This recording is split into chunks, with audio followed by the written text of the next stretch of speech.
वे अपने विचार आपके सामने रखेंगे और वो किस बात के लिए संघर्ष कर रहे हैं, किस प्रकार वो पंजाब में समाज को जागृत कर रहे हैं, संगठित कर रहे हैं, आपको उसकी भी एक जानकारी आपको देंगे। बहुत बहुत धन्यवाद।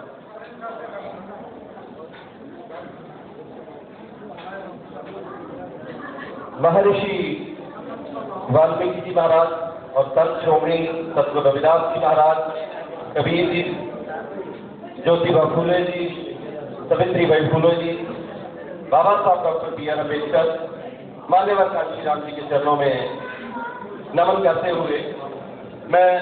बहुत ही आभार व्यक्त करता हूं हमारे डीजीपी साहब का, मैडम रंजीता जी का, जिन्होंने आज एक प्लेटफॉर्म यहाँ हम लोगों को दिया और जो चिंता का विषय जो आज सामाजिक चेतना प्रोग्राम करवाया जा रहा है कि समाज को चेतन करने के लिए, तो उसमें मैं बहुत ही स्वागत करता हूं हमारे आदिवंशी जो गुरु जी हैं RN आदिवंशी जी का और हमारे संत साहिब का, डॉक्टर सुरेश माले जी जो बॉम्बे यूनिवर्सिटी से लॉ के मुखी रहे हैं, और राजेंद्र प्रसाद जी गौतम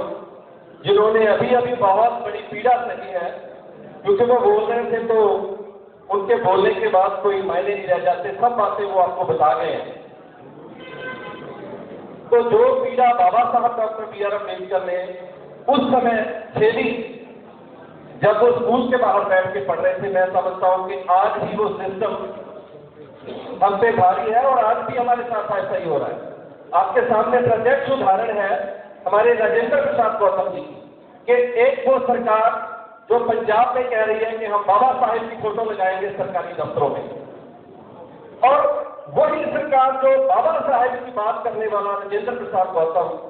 जो बाबा साहेब की प्रतिज्ञाएं ले रहे हैं,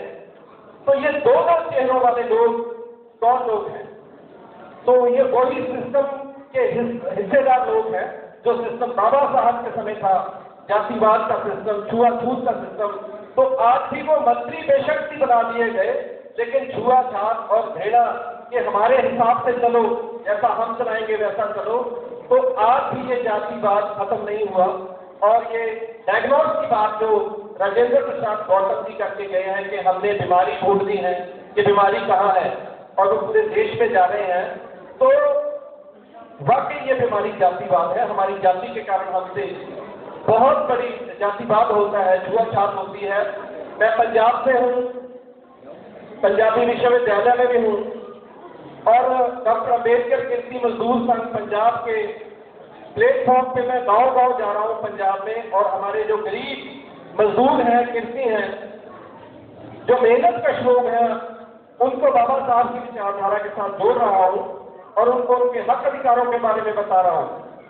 तो गौतम जी बोल रहे थे कि गौतम जी ने बोला कि हमारे साथ जो जातिवाद होता है, जो हमारे साथ घृणा होती है, वो आज भी हम लोग अपने शरीर पे हटा रहे हैं, उसको सह रहे हैं, क्योंकि पीछे इसी सरकार ने पंजाब में 178 लाख अफसरों की भर्ती करनी थी। तो देखिए इन लोगों का दोहरा चेहरा कि एक तरफ बोल रहे हैं कि हम बाबा साहेब की फोटो को हर सरकारी दफ्तर में लगाएंगे, हर स्कूल में लगाएंगे, हर विश्वविद्यालय में लगाएंगे, लेकिन दूसरी तरफ इनका जो एडी ऑफिस था, एडवोकेट जनरल ऑफिस था, तो उसमें जब 178 लाख पर भर्ती करने थे, तो उन्होंने कह दिया कि हम शेड्यूल कास्ट लोगों को ला अफसर नहीं रख सकते। तो जब हम लोग भारत के एससी कमीशन के पास चले गए, तो एससी कमीशन ने बोला कि भाई ये जो एक्ट है, the schedule caste and backward classes reservation and services act 2006 Punjab सरकार का बनाया हुआ था कि अगर डेली वेज पे भी आदमी रखना है, आउटसोर्सिंग पे भी आदमी रखना है, तो उसको भी रिजर्वेशन देनी पड़ती है, आरक्षण देना पड़ता है।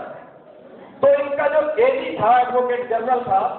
वो उसने हाई कोर्ट में रिट तक फाइल कर दी कि इन लोगों में कैपेबिलिटी नहीं है, इनमें जो वो इनके अंदर वो चीज नहीं है जो हमारे लोगों के अंदर। सीधा सीधा चैलेंज कर दिया, सीधी सीधी गाली निकाल दी। तो हमने पंजाब में पंजाबी विश्वविद्यालय से संघर्ष शुरू किया और पूरे पंजाब में उसको लेके गए। जगह जगह विभिन्न संस्थाओं ने, विभिन्न सामाजिक संस्थाओं ने हमारा साथ दिया और वो 178 लाख करोड़ में हमने जो रिट फाइल की थी इसी पंजाब सरकार ने, जो पंजाब में ये बाबा साहब का नाम लेके सरकार सत्ता में आई है, तो उसी सरकार ने वो हाई कोर्ट से रिट वापस ली और 58 लाख पर उनको भर्ती करने के लिए मजबूर किया हम लोगों ने। तो बहुत अच्छे लोग बैठे हैं, बुद्धिमान लोग बैठे हैं, इंटेलेक्चुअल लोग बैठे हैं, सुरेश माने जी बैठे हैं जिन्होंने बड़ा लंबा समय मान्यवर कांशीराम जी के साथ काम किया, सिस्टम में काम किया, हमारे मिशन पे काम किया, वो भी आपको बताएंगे। मैं तो सिर्फ इतना कहूंगा कि ये जो जाति भेदभाव है ये खत्म नहीं हो रहा। हमारे कत्ल किए जा रहे हैं, हमारे लोगों के, हमारे बहू बेटियों की इज्जत से खेला जा रहा है। तो क्यों कब तक हम ऐसे रूपदर्शक बनकर देखते रहेंगे? क्यों अपनी आंखें बंद करके बैठे रहेंगे? तो आज समय है, समय ये मांग कर रहा है। अगर आज हम एकत्रित नहीं हुए, आज हम इकट्ठे नहीं हुए, आज हमने अपनी छोटी छोटी बातों को लेकर लड़ाई झगड़ा, आपस में ही टांगे खींचना बंद नहीं किया अपने समाज का, तो ये वो दिन दूर नहीं जब वो हमारा समाज एक बहुत गहरी खाई में गिर चुका होगा, जहां से उसको निकालना बहुत मुश्किल हो जाएगा। अभी ताजा उदाहरण है सुप्रीम कोर्ट की, सबसे बड़ी अदालत है और 10% उन्होंने माने साहब जो अभी आरक्षण EWS इकोनॉमिकली वीकर सेक्शन को दिया है। मैं सोचता हूं कि आरक्षण का जो एजेंडा था, जो वो था कि जिन लोगों के साथ जाति भेदभाव हुआ है उनको शैक्षणिक जो शिक्षा से दूर किया गया, समाज से दूर रखा गया, तो उनको अपलिफ्ट करने के लिए बाबा साहब ने भारतीय संविधान में हमारे फंडामेंटल राइट्स के जरिए हमें वो हक दिया कि ये लोग अपलिफ्ट हो जाएं, ये भी बाकी समाज के समुदाय के बाकी वर्गों के बराबर आ जाएं, तो इनको आरक्षण देना है। तो इसमें गरीबियत कहां से आ गई? तो 5 जजों का बेंच था, 2 जज दुइया थे और 1 जज और थे जिन्होंने इसका विरोध किया कि ये नहीं, ये गलत हो रहा। तो बहुत बड़ा हमारे रिजर्वेशन पे हमला होने वाला है, शुरुआत हो चुकी है। जैसे मुझे लग रहा है कि जैसे उन्होंने ऐसे अभी आर्थिक आधार पे, गरीबी के आधार पे शुरू कर दिया, तो ये वो दिन दूर नहीं जब ये आरक्षण ही खत्म हो जाएगा। आरक्षण के क्या मैंने रहेगा? जब आप शेड्यूल कास्ट को अपलिफ्ट करने के लिए आरक्षण दे रहे हो और दूसरी तरफ उसी जनरल कैटेगरी को अपलिफ्ट फिर से अपलिफ्ट कर रहे हो, हजारों सालों से, सदियों से अपलिफ्ट ही रहे। तो ये माने साहब, सुरेश माने जी, इसके बारे में थोड़ा डिटेल से बताएंगे क्योंकि वो लॉ के प्रोफेसर हैं और कानून के ज्ञाता हैं कि हमें इससे कैसा इसका योगदान पाना चाहिए, कैसे हमें ये लड़ाई करनी चाहिए। तो मेरा कहने का मतलब है कि हम पंजाब में अपने अनुसूचित जाति पछड़े लोगों की लड़ाई लड़ रहे हैं। बाबा साहब डॉक्टर BR अम्बेडकर के झंडे तले, क्योंकि जब तक हम अपनी जाति का झंडा नहीं छोड़ेंगे कि ये फला संस्था की, ये फला संस्था की, तब तक हम इकट्ठे नहीं हो पाएंगे। बाबा साहब डॉक्टर BR अम्बेडकर का ये एक ऐसा झंडा है, ऐसा परचम है जिसके तले हम सभी जो जातियां हैं हमारी, वो सब इकट्ठी हो सकती हैं। तो हम कोशिश कर रहे हैं पंजाब के गांव-गांव, घर-घर जाके डॉक्टर अम्बेडकर के इसी मजदूर संघ के जरिए अपने मेहनतकश लोगों को उनके हक अधिकारों के लिए लड़ने के लिए जागरूक कर रहे हैं, उनको हक अधिकार बता रहे हैं, उनके साथ उनका जो शोषण हो रहा है उसके खिलाफ लड़ाई लड़ रहे हैं। तो ऐसे ही हम पूरे भारत में जो हमारे बड़े लोग हैं, सीनियर लोग हैं, राजेंद्र प्रसाद गौतम जी जैसे लोग हैं, सुरेश माने जी जैसे लोग हैं, RN आदिवासी जी जैसे हमारे महापुरुष हैं, तो इन सबको लेके हम चाहे किसी भी संस्था में, किसी भी फेडरेशन में हम काम कर रहे हैं, लेकिन मेरा निजी तौर पे ये पर्सनल जो है मेरी राय है कि हम आने वाले समय में सभी लोग एक मंच पे इकट्ठा होंगे, पूरे देश में अपने लोगों को जागरूक करें, पूरे देश में जो अनुसूचित जाति लोग हैं, शेड्यूल ट्राइब लोग हैं, पछड़े लोग हैं, उन सबको इकट्ठा करके एक बड़े स्तर पे हमारी जो हम पे जो हमले हो रहे हैं, हमारी जो रिजर्वेशन को खत्म करने की कोशिश की जा रही है, हमारे पे अत्याचार हो रहा है, तभी खत्म होगा जब हम सब लोग एक मंच पे इकट्ठा होंगे। सो आप सभी लोग, मैं समझता हूं कि जो इस प्रोग्राम में आया है वो शख्स, वो हमारी बहन, वो हमारी बुजुर्ग, वो सभी जागे हुए लोग हैं। अब आपसे ये विनती करूंगा कि आप अपने अपने मोहल्ले में, अपनी गली में, अपने गांव में, अपने शहर में जाके ये मैसेज, ये जो राजेंद्र प्रसाद जी गौतम है, जिन्होंने अभी अभी इतना तिरस्कार सहा है, इतनी पीड़ा सही है, इतना बहिष्कार सहा है, तो इन सब लोगों की बातों को अपने अपने लोगों में, अपने अपने बच्चों में जाके जरूर बताएं, ताकि इस मूवमेंट को हम और बड़े स्तर पे लेके जा सकें। जय भीम, जय भारत, जय संविधान।